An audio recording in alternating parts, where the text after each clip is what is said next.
Hi everyone, it's Kelly with Women for One, and today I am honored to be speaking with Barnet Bain, who I met graciously through Panache Desai and shared a meal with a couple of months ago. And I really feel like this man has so much wisdom, this human being has this place inside of him that I am asking and yearning for him to be a mentor to us in the world. Barnet is a producer, a father, a husband, a director, an author, a success coach. He has many labels, but just the connection I felt with him, I think he's one of the most open-hearted and loving individuals I've come into contact with. So I want to welcome you, Barnet, and also, state some of the accolades that, you've gotten in your life and some of the successes where you've been the producer of very well-known movies like What Dreams May Come and The Celestine Prophecy. But more importantly, I think as we both connect, it really is about being that gracious human being and seeker of truth that I am honored to meet you with. So welcome.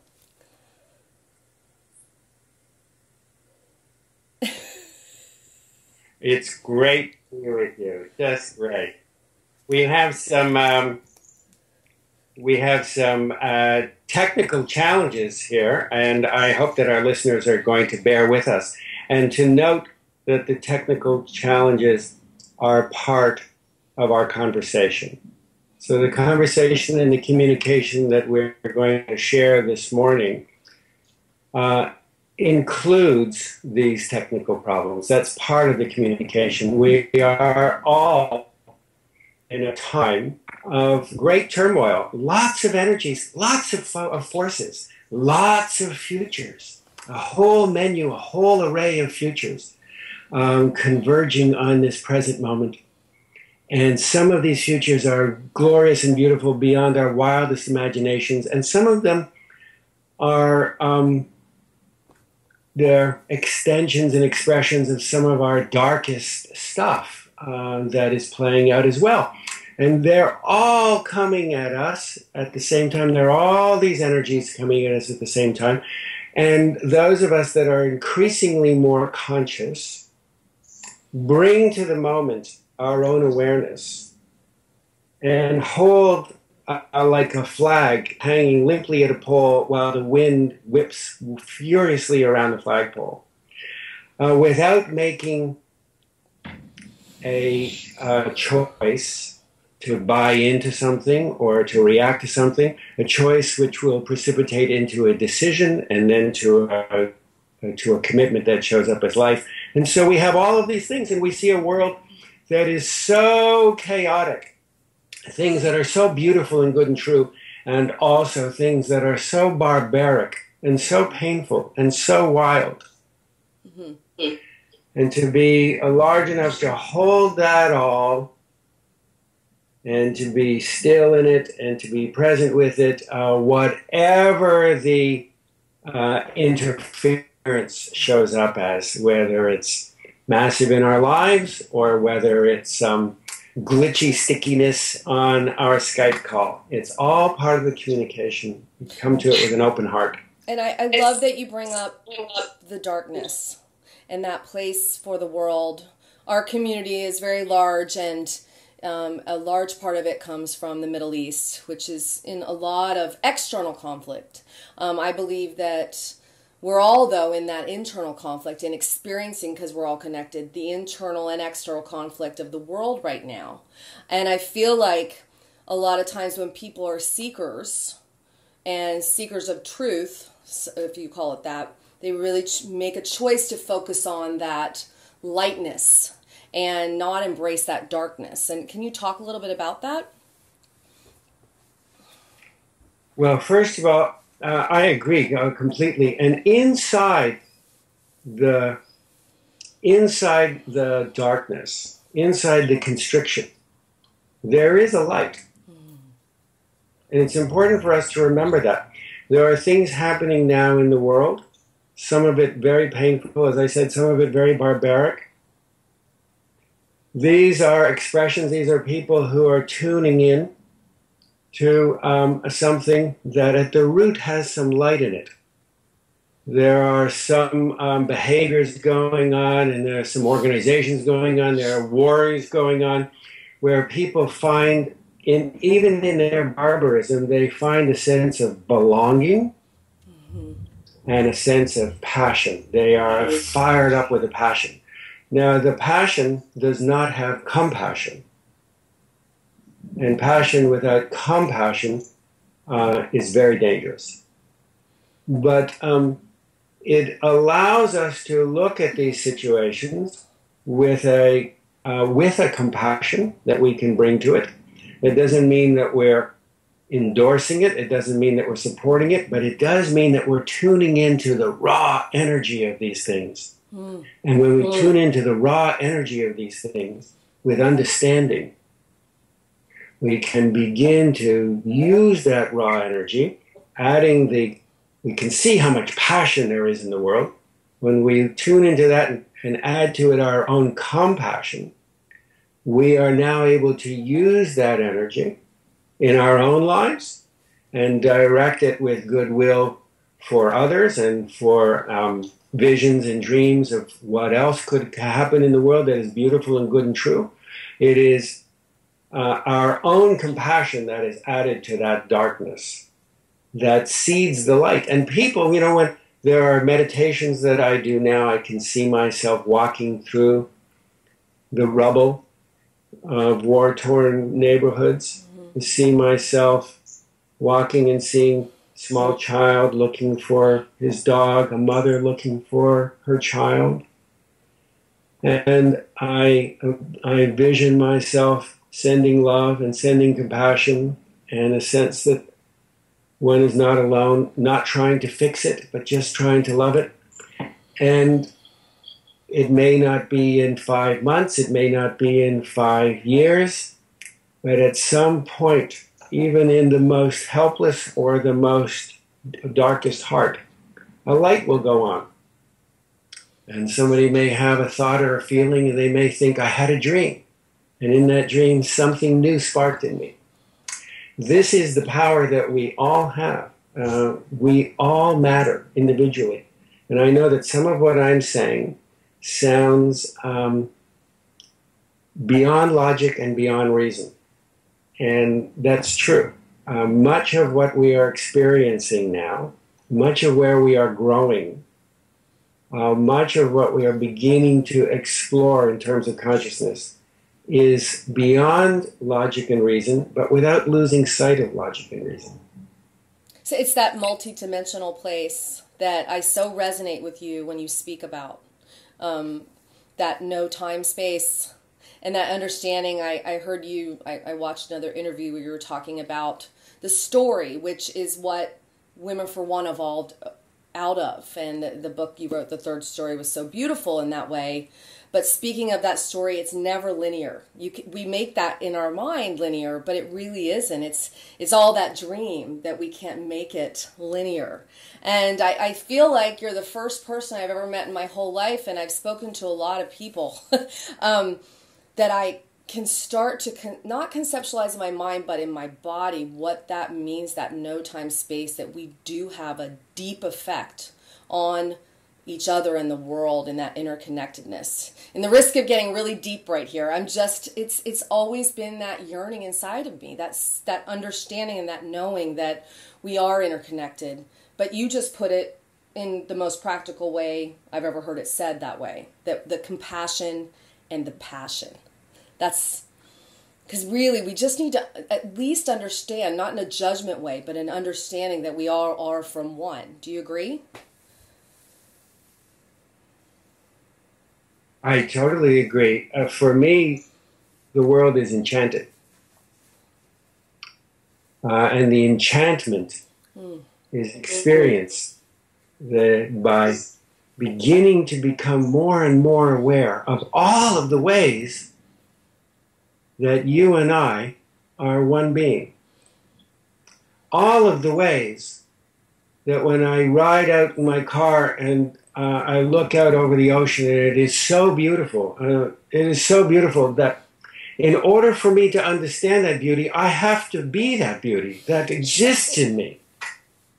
And in order for me to be able to understand and to see and to register such pain and barbarism, I have to own that that exists in me. That's not to say that I am barbaric or that you are barbaric, but that exists as an energy in you, because there is only one soup of energy going on here. Another way to look at it is, for all you women that have beautiful diamond rings, hold up your finger and look at the diamond. Look, pick one facet. Pick one facet and get really close to that facet. If you get really close to it, you can forget that that is one facet of an entire gem. Right. So we have spent lifetimes losing sight of the whole gem, of the whole diamond, by focusing on one facet. And that's been an important part of the journey of maturity and development and consciousness. It's been critical. It's not a good thing, a bad thing. It's just a developmental thing. We do it by taking the mystery of all that is and filtering it through logic and reason. And we stretch out what is enchanted and wondrous into a straight line. We take all the pearls and we thread them on one thread, and that we call the story of our lives. Story, right. But from the perspective of enchantment, these pearls are not strung together. It is a giant bucket of pearls. Pearls flying this way and that, a giant bucket. And how we gather each piece and interpret each piece, we do that in order to support a certain idea that we have beforehand, if this makes any sense. We interpret facts in order to fit where we're coming from. Our reality, right? Our perception. Our perception. And our perception is we perceive things in a way to support the energy that we already are. If I'm already angry, if I'm already frustrated, if I'm already skeptical, I will perceive everything in a way to support that. When I begin to let go of my preconditioned point of view, then things start to look much more confusing. Because all of the data that's coming in is not getting arranged in such a rigorous way anymore. And when our listeners, if they look in their lives at all the places that don't feel as secure and as straightforward as they used to feel, that has to do with our own willingness to be open to more possibilities. Not the linear. Right, not the linear. That's right. Now, those who are very, very fundamental in their thinking and in their behaviors, in their politics, in the way they relate to other human beings, in the way they relate to women, this idea of fundamentalism is, well, I don't want to be open to so many things. I want to double down on my very, very specific focus. And we see that being played out in the world. And some places we see that. I know I see that being played out in my own heart in certain things where it's just, I just would like it to be simple the way it was when I was a child. I hear that a lot. And it's that resistance because the energy is coming and coming, it feels like. I have this question for you that's been burning, and I have to ask it because I read your book, The Third Story, which I completely aligned with. It was like you took what I wanted to do with Women for One and put it in a book. And I was like, that's what I mean. That's what's coming through in the movement. And you talk about the first story of the helplessness and being done to, and you can correct me if I'm wrong. And then the second story is that, quote, American dream, where you're working towards getting out of that helplessness and making these idealized images come true, to think that that's where joy and peace will go. And then that third story, I'm curious about that because the third story is that movement into consciousness and that movement into awareness and what you just talked about, letting go of that linear reality and really allowing for any limitless possibility in your destiny of why you're here. But my question is, I just wrote a speech for this weekend around that place when I was 3 where I was laying under an oak tree, that I felt that space of limitless possibility. I want to understand how we got to the first and second story, and now we're coming back to that third story. And do you believe that? I do believe it, very much so. I don't believe that everyone is coming back to the third story at the same time and in the same way. But I do believe that everyone, in some time and in some space, will come back to the third story, will come home to who they truly are, will come home to the enchantment, will come home to the oneness, will come home to the love.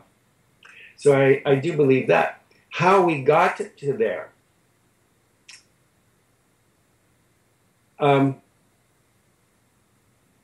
we moved out of a sense of oneness in order to discover as individuals who we really are in relationship to the oneness.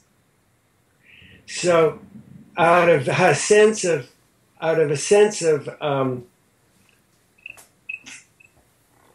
holistic, it's kind of like having a pie, and then one slice of the pie, one piece of the pie, one slice of apple in the pie desires to know itself in relation. What am I like? Who am I in relationship to this whole pie? And in order to do that, we separated. Have you ever had a fight with somebody that you love and it starts off as a joke? You pretend that you're not getting along and you're joking. And my husband, and then, all the time. Yeah. Pretend that you have a problem. And then you forget that you were pretending, and all of a sudden it flips and it's real. Now you're having a real fight. Do you know this one? Mm-hmm. So we decide that we want to have a sense of ourselves separate from the whole. And then we forget that we ever were part of the whole, and now we're lost. Mm-hmm. And this is really a short version of what we've all done as human beings. The truth is, we have gone as far away from the wholeness, or the oneness, as we can get, and are now beginning to return home. We've stretched out so far, it's felt so painful, and it was never meant to be this painful, but we forgot all sense of connection and all sense of who we really are to each other and all sense of that oneness. And so it became very painful. And also we began to judge ourselves, and we began to lose a sense of self-love and self-respect. We began to objectify ourselves, to numb ourselves, to lose a sense of our body awareness. I know I often forget to breathe. Take a breath. Yeah. And so it has been very painful, and it has been a developmental process, a developmental psychological process, and a developmental spiritual process.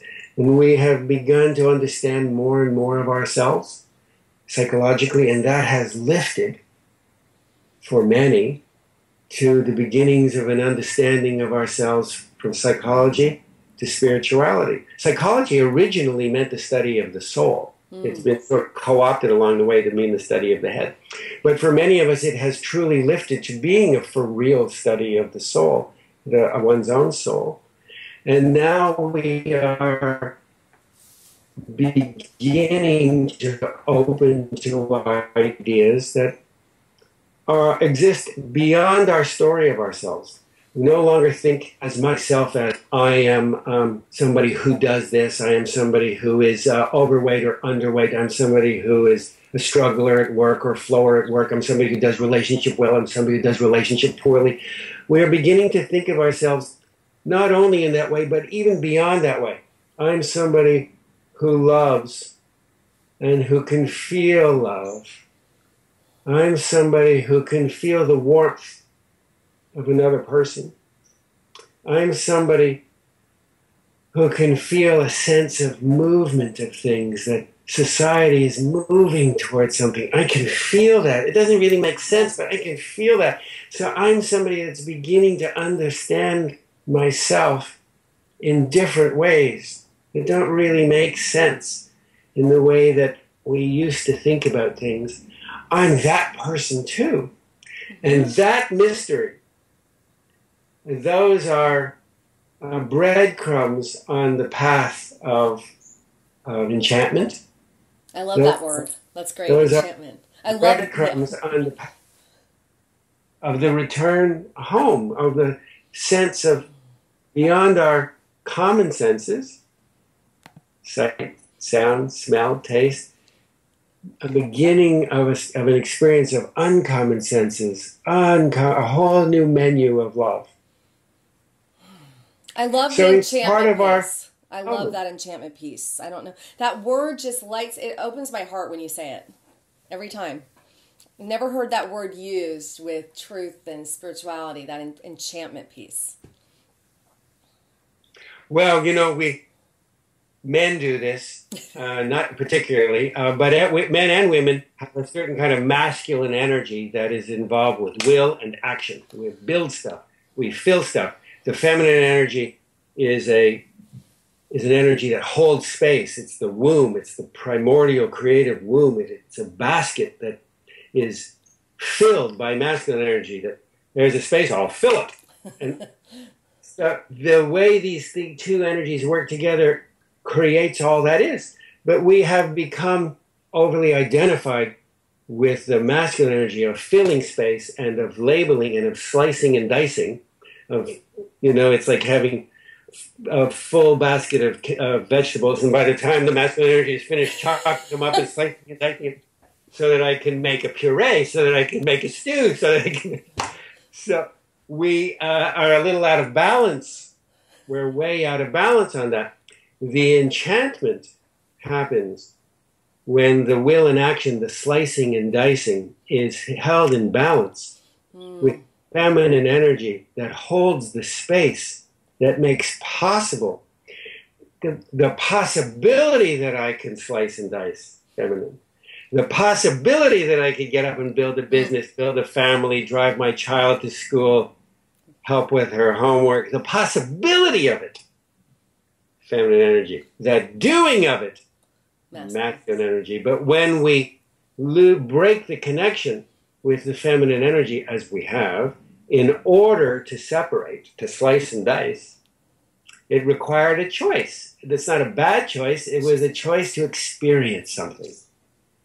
It was a choice to experience something so that we can put Humpty Dumpty back together again. I love that. That's so great, the Humpty Dumpty. Humpty Dumpty? Yeah. Humpty Dumpty soul story. Even when I do intros, I'm always like, yes, anybody can go on the internet and research Barnet Bain and find out what he's done, the labels of the masculine, the do. But I really always like to talk about that embodiment of connection with someone and the feeling, that kinesthetic you're speaking about, because that's what I'm moved by with that feminine. But Barnet, on the other side of that, right? So my husband is very masculine, his whole life, had to do, provide. He's now retired, and now he's supporting me in my masculine. He's providing the possibility. So he's in that feminine space practicing that, and I'm in the masculine space working with the feminine movement. So how do you, I know you've had a very long, beautiful marriage with Sandy, 34 years? Yeah. How do you we guys... moved together the first day. You what? We moved in together the first day. Oh my goodness. So you knew right away. We knew. But how do you guys balance that masculine, feminine? Do you, obviously you acknowledge that, and what's your experience of that in a relationship? Well, after 34 years, I'm either incompetent to speak about it or I know something about it. So it would be glib to say that I have answers. I have some answers. I have a few answers, but it's a work in progress. One thing is, this is such a massive, it is such the enormity of the exploration, the discovering of enchantment and the being discovered by enchantment. The enormity of it is beyond anything beyond anything that we can think of. And so we explore it in however we can. Relationships, particularly marriages, are laboratories of enchantment. They are the tiniest lab for exploring the elements of how do I do the cha-cha-cha, the dance of will in action and imagining feeling. And sometimes you see the men doing the will in action 100% and the women doing the cha-cha, the imagining feeling 100%. So, you know, it's like in the old days, in the 50s and 60s, you would have the cliches of, you know, the woman would be standing there with her hair in a martini glass, and he would come home having done stuff, and she would ask all the airhead questions, and he would sit like an oaf in front of the television. Remember those cliches? Oh yeah. That's what happens when it's delineated. So, but now increasingly, and certainly in my relationship, and I know in yours, because you just laid out the model of how you mix it up. The idea is, well, masculine energies, feminine energies, they are in balance or out of balance in ways that have nothing to do with our gender. So it is not like women, because they are women, have got it together. We are all in the chauvinism game equally. Now that's important to let in. We're all in the chauvinism game equally until we decide we are not. And what is chauvinism? Well, yes, on the one level, it is an emotional or mental and or physical violence perpetrated on women by men. That's true, and that's a horror. But even more insidious, chauvinism is the elevation of will and action, masculine energy, over feminine energy, imagining, feeling, holding the space. So when you look at it that way, you can see how alive that imbalance is in our world and in our own lives. And in a relationship, when we begin to take responsibility for, I realize I really know how to do stuff, but to sit quietly when Sandy is going through something and not try and fix it and not try and come up with an answer, because I do not have the body, the somatic skills to hold the discomfort. I'm not enough of a human, not a man or a woman, to hold the physical discomfort of being present. I just never thought of it that way. When my husband does that, I get so frustrated. Having a technical glitch here, which signals that we're having a. When we have technical glitches, sometimes listening says, "Oh my goodness, this is a big point." It's a huge point. This is a big point. It's a huge point. Can you hear me, Barnett? Okay, that is a huge point. I think I just made that happen because. Can you hear me? I do now. Because I never thought about it that way. I know, I understand the container, but that just expanded my consciousness saying that, because I always get so frustrated. I'm like, Yum, I do not want you to fix my problems. But I never realized that it might be because he's just not comfortable experiencing and holding that space. It's feminine energy. Feminine energy does not do. The goddess does not.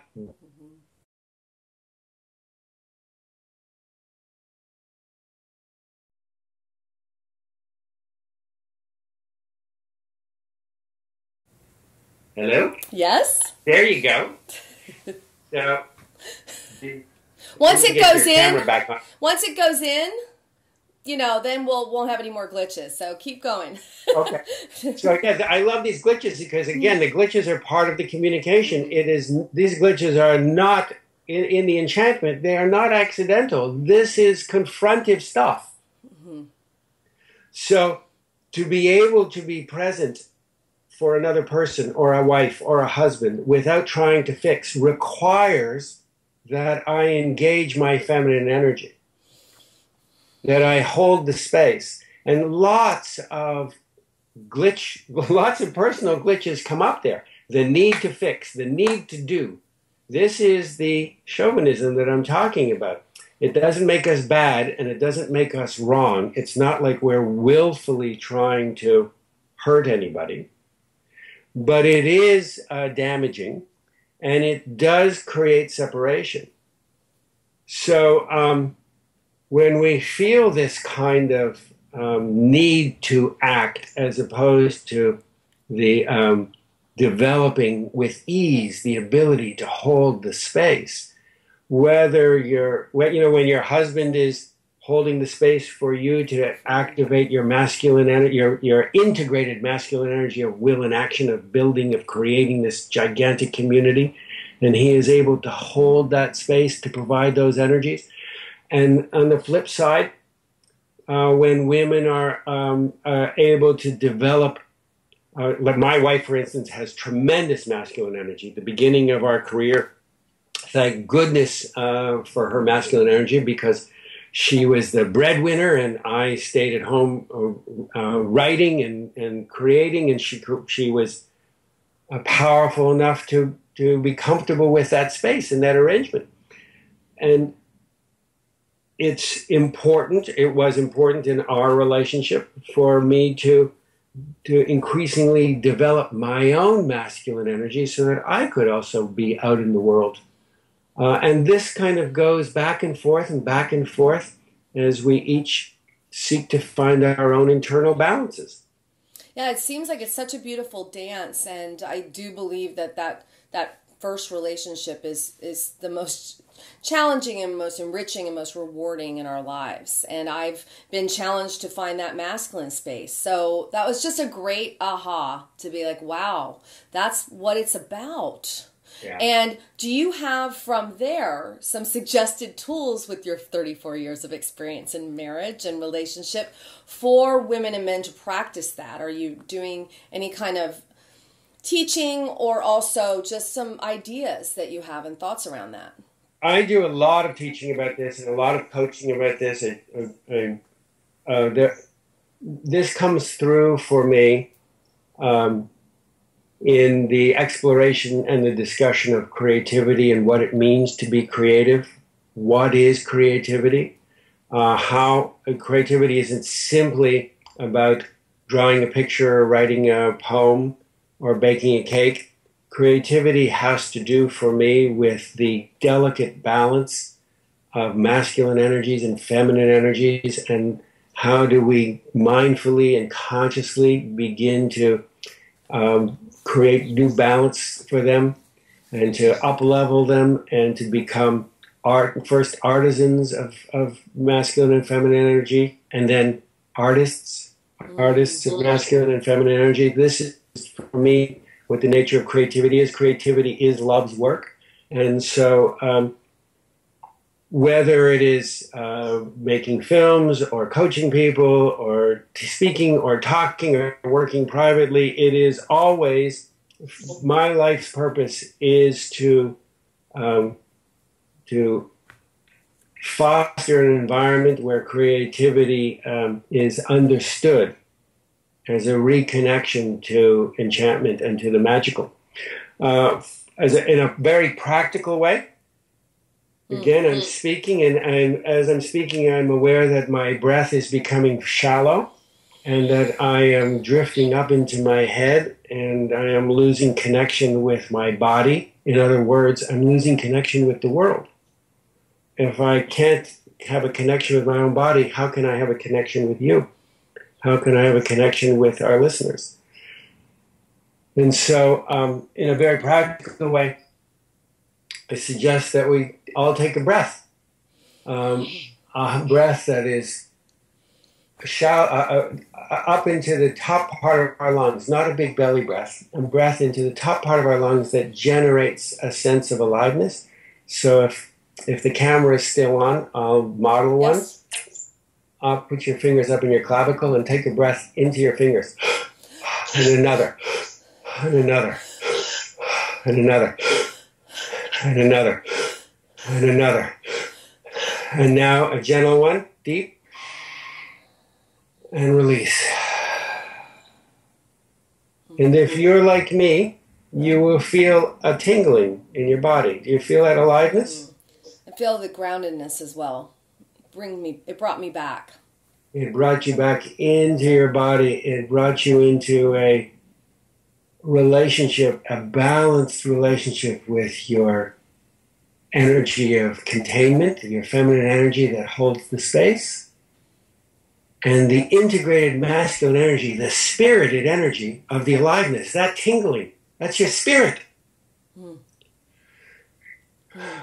That's your spirit. Your spirit is the masculine energy that waits to be found. Oh, I love that. Say that again? Your spirit is the masculine energy that waits to be found. Waits to be found. Your soul is the feminine energy that holds the space. That's wonderful. Soul waits. Holds to be the space. Found by spirit. And spirit seeks to be found by soul, seeks to find soul.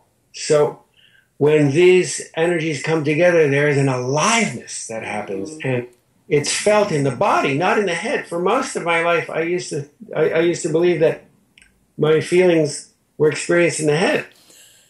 I was like the last one to find out that no feelings happen in the body. Really? But I will say there's this space with certain people, and I've been labeling lately that secret sauce that, I've lived with a guru, I've done different things with spiritual masters or whatever you want to call them, or just a dear friend that holds that secret sauce. And that secret sauce of they're in touch with that soul spirit space in themselves. So at least my kinesthetic feeling, as much as I'm not in touch sometimes, it has that yearning. So when I'm in a presence or when I'm connected to, I feel it even more. It just, like at the beginning of the call, when you spoke of the tragedies of the world, I teared up. Your heart was open. I felt it. Like I felt you open that, and my soul and spirit responded to it, that kinesthetic feeling. So I want more of that. Like my seeking wants just to keep experiencing that, Barnet. Does that make sense? Oh, it absolutely makes sense. It absolutely makes sense. And it's there for us. It's there for us.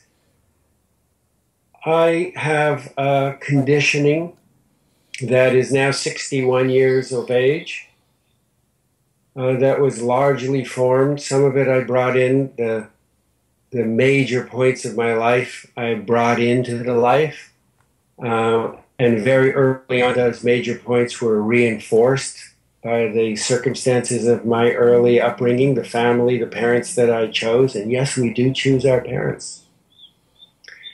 Those circumstances, some of which were not pleasant, and some of which were very pleasant, but all of which formed my ideas, my feelings, my thinking, the emotions that move through my body. They all formed my sense of myself in relationship to the world and to being separate to the world.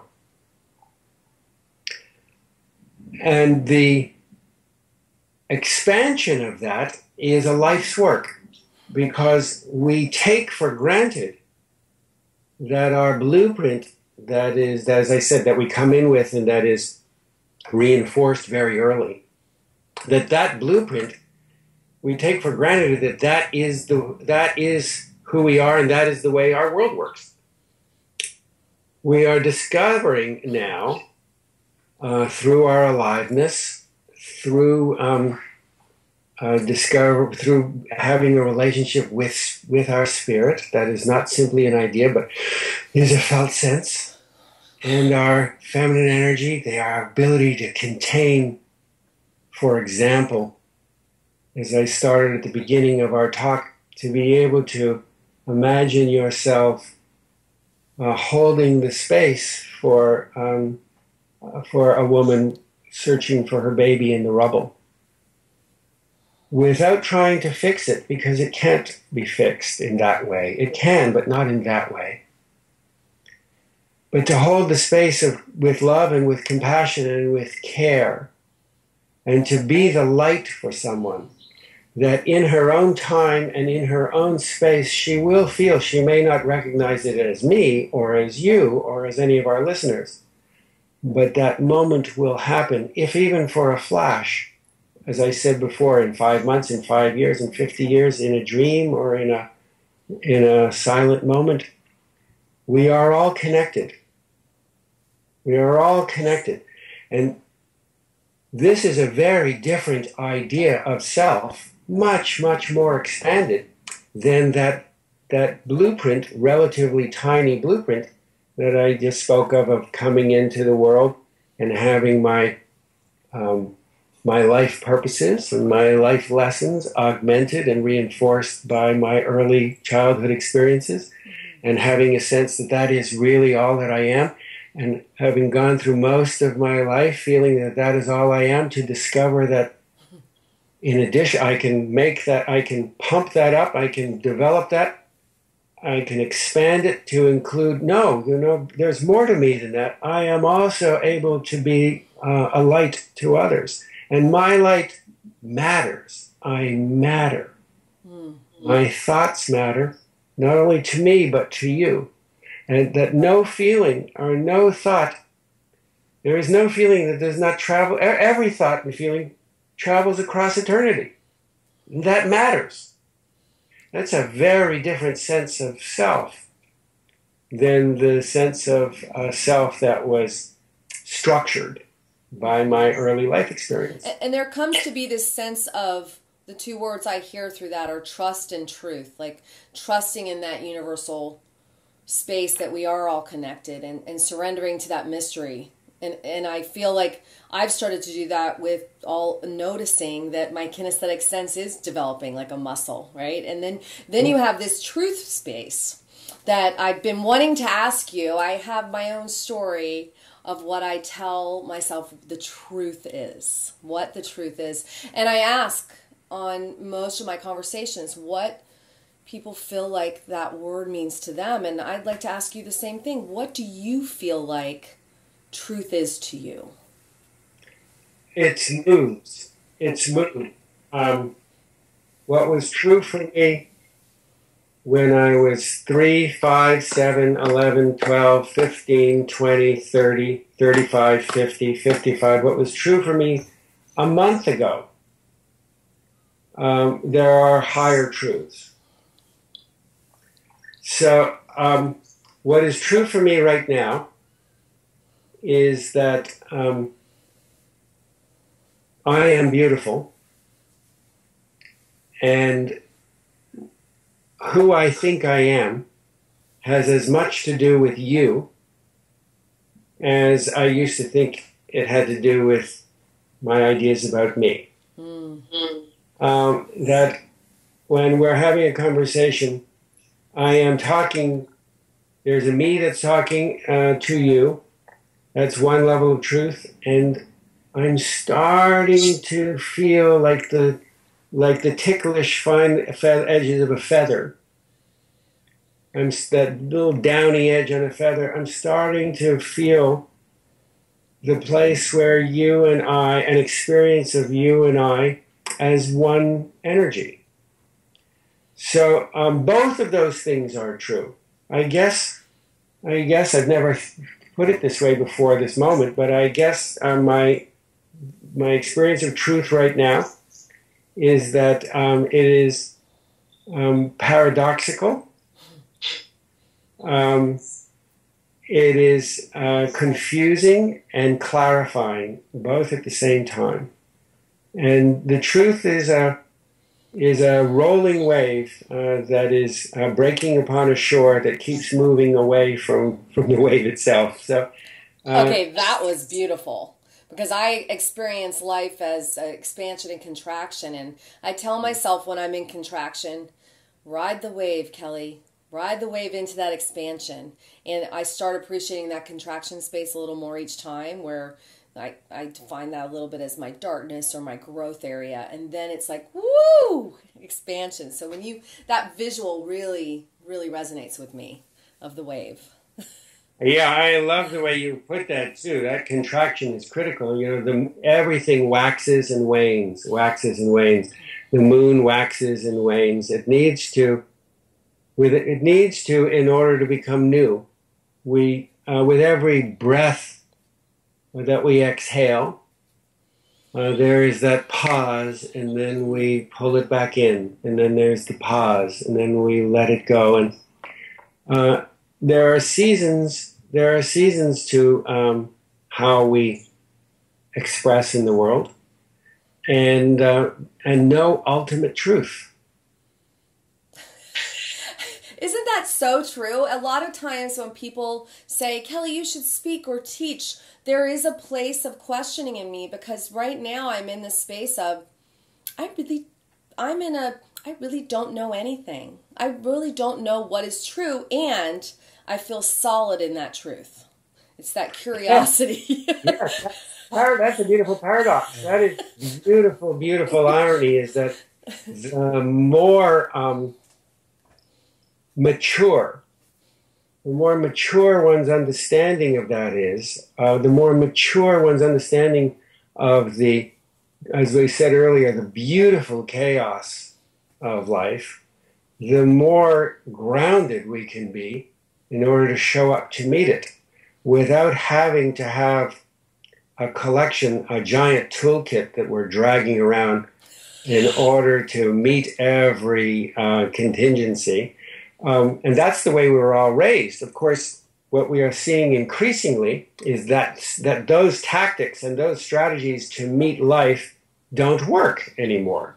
And so it's confrontive for us to let go of our toolkit, our ideas of absolutes, absolute truths, absolute facts, or guarantees, or insurances.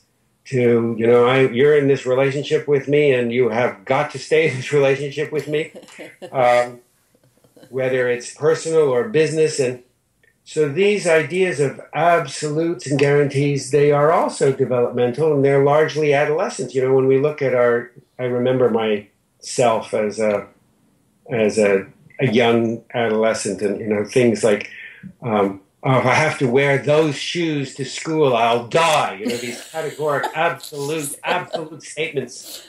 Absolute, you know, and guaranteed, I will never have a friend again, and you are doing this to me. Mm-hmm. Yeah, the blame absolute, yeah. I have a few teenagers, so I get it, yeah. We all continue, you know, we move through these states, but we never abandon them. We take them with us, and so they still operate within me. And it is the same developmental, you know, when you're a teenager or an adolescent, that's appropriate developmentally. Mm-hmm. As an adult, we largely carry that worldview along, and it shows up in my strategies and tactics.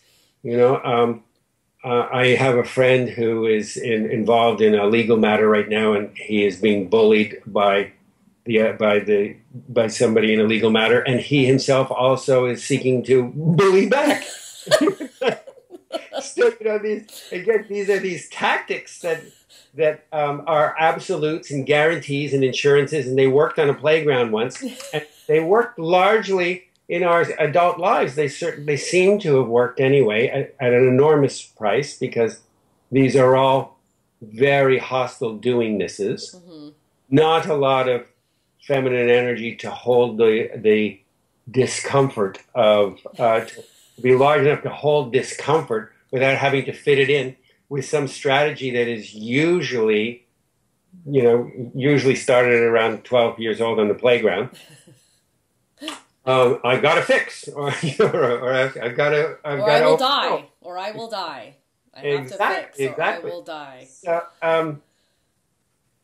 it's all becoming new, and to have the awareness of that, as you just so beautifully said, allows you to be have more substance, and that substance. When we talk about substance, we're really talking about matter. matter, from the Latin mater, that's mother. We're back to the feminine again. Mm. This substance is a feminine energy. And that's what's being reborn on this planet. I love it, and I think I've changed the title to my speech during this conversation for this this weekend. It was "The Truth Is." Now I'm going to say I have no idea what the truth is. That's great. I have no, and I celebrate that. That's the deal. I mean, this whole celebration thing, again, it's wonderful how these our conversations are so organic, because celebration is the companion, is the husband to mattering. Mattering feminine, celebration, masculine, spirited energy. Spirit celebrates. The spirit is like the sparks of a sparkler, the fireworks of a sparkler. They're these gorgeous flash in the pan. That's what integrated masculine energy looks like. I'll build this, I'll make this, I'll do this, and it's a flash. What persists is the matter that holds it. The spirited energy takes on new form. It's changing all of the time. Why is it changing all the time? Because there are no absolutes and there are no guarantees. That's right. That's right. And I find a couple of friends are just, they're telling me a lot these days, Kelly, you're changing your mind all the time. And I'm like, no, actually, I'm just adding information and just shifting. It's a shift. It looks like changing your mind to a masculine perspective, because it's like it's not in a box, but it's just the evolution of that feminine, if that makes sense. It totally makes sense. And it is a very integrated, a very healthy, spirited masculine energy to be able to hold your ground. This works great in marriages, by the way. You hold your ground, you have your point of view, and you hold your ground, and you'll fight to the death on it, and you're willing to change in an instant. Oh my gosh, my husband says that all the time about me. He'll go, you sound very definite, but all of a sudden I'll just present something to you and I'll go, okay. That's masculine energy. That, as opposed to sort of this fundamental absolute thing. And then that is a celebration of life. So yeah, the celebration is really important. When we celebrate. Another way to think of celebration is as it is a ritual of behavior that honors yourself or others or life. Okay. It's an honoring of life. And when we honor something or someone or someone else or ourselves, we are willing to be changed by them. That's nice. What it is to honor. And the celebration is like the show your work of that. Well, I could like talk with you. I'm so moved by everything you're saying, and it's been so great to speak with you. I do have one last question to pose, which would be, what piece of wisdom or guiding principle would you leave with our community as you know it, for us to take and guide ourselves with? Be gentle with, we have to be gentle with ourselves. We're not trained to be gentle with ourselves. Even when we hear that, the tendency is to say, well, now I've got to be gentle with myself. And the very next thing that comes up is a judgment. Was I not gentle enough with myself? And so to be gentle with ourselves. I can't be gentle with you until I'm gentle with me. That's a great, I can't be gentle with you until I'm gentle with me. That really resonates with me these days. To be gentle with people. Yeah, I can be quite harsh. So, you look at that not from a judgmental place, but from a just really sitting with it. Yeah, it's just an eyes open thing. If it was a puppy, very few of us would be harsh to a puppy. A puppy that's acting up or that's doing something untoward, you pick it up and you gently put it back on the paper. But we don't behave that way with ourselves, and so we don't behave that way with others. And if I can move through a day with kindness toward myself, then that has been a beautiful day. Kindness and gentleness. Barnet, thank you so much for everything and everything you do for the world and for yourself to be the spark for the world. And I hope to have another conversation with you in person next time to enlighten our community. Is there anything you want to say about projects you're working on or how people can find you? Oh, there's lots of projects I'm working on. But they find me at www.barnetbain.com. And I'm just very grateful to be able to share this time with you this morning, and for all of you who have listened, I'm very grateful for you, and I hope to connect with you all again in the future. And Kelly, I just hope we do lots more. You're enchanting. Oh, so are you. Thank you for the enchantment today. Thank you, Barnet. Great to talk to you. Mwah. Bye.